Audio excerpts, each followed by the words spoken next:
पिछले दिनों जब बड़े धूमधाम से प्रधानमंत्री जी स्वयं एक तथाकथित सांस्कृतिक संगठन का जश्न मना रहे थे, तो देश के एक प्रतिष्ठित विश्वविद्यालय में प्रशासन के ताम झाम के साथ जनता के खर्च वर्च से स्थापना दिवस मनाने का प्रयोजन राजस्थान विश्वविद्यालय में किया गया।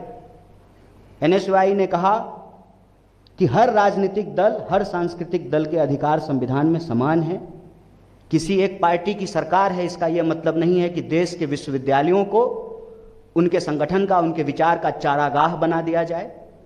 और इसका पुरजोर मुखालफत राजस्थान एनएसयूआई की पूरी यूनिट ने की, राजस्थान प्रदेश अध्यक्ष ने किया, विनोद जाखड़ ने किया।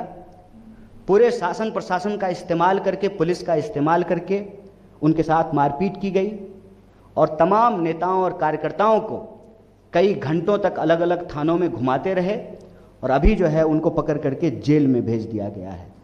हम कहते हैं यही आरएसएस की व्यवस्था है। जिस दिन आरएसएस का प्रभुत्व समाज पे होगा, शासन प्रशासन उनके कब्जे में होगी, उस दिन संविधान का गला दबाया जाएगा। और ये उसका सीधा उदाहरण है। आपको अगर कार्यक्रम करने का अधिकार है तो वो अधिकार सरकारी संस्थानों में करने का नहीं है। और अगर आप सरकारी संस्थान में कर रहे हैं तो आप अगर कार्यक्रम कर सकते हैं तो इस देश का नागरिक और विद्यार्थी होने के चलते उसका विरोध करने का अधिकार हमको ये संविधान देता है। फिर गैर संवैधानिक तरीके से संगीन धाराओं में, जिसका उस कार्यक्रम से और उस विरोध से कोई लेना देना नहीं है, उन छात्र नेताओं को और एनएसयूआई के कार्यकर्ताओं को अरेस्ट किया गया है।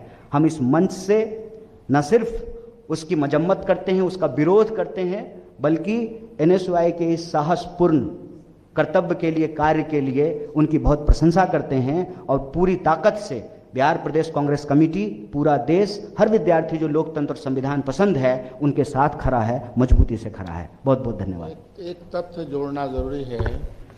आप याद कीजिए कि बिहार में 17 महीने की हमारी सरकार थी, साझा सरकार थी। नीतीश बाबू चीफ मिनिस्टर थे। बिजली पे, बजट पे बहस हो रही थी।